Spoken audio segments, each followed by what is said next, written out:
এখানে আমার অনেক বৃদ্ধ বাবাজিরা আছেন, তারা বুকে হাত দিয়ে বলেন তো দেখি, যখন 15 বছর, 20 বছর, 25 বছর, 30 বছর, 35 বছরের যুবক যখন নাকি আপনি ছিলেন, ওই সময় শরীরের যে তারুণ্যের একটা উদ্যম ছিল, এখন কি আপনার শরীরে সেই উদ্যম আছে কিনা?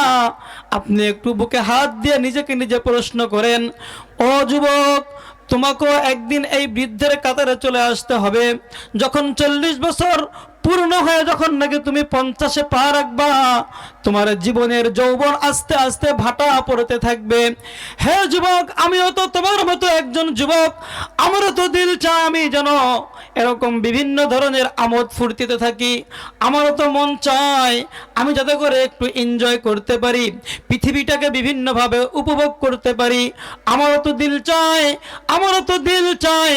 কিন্তু যখন আল্লাহ পাক রব্বুল আলামিনের হুকুমের কথা মনে পড়ে, তখন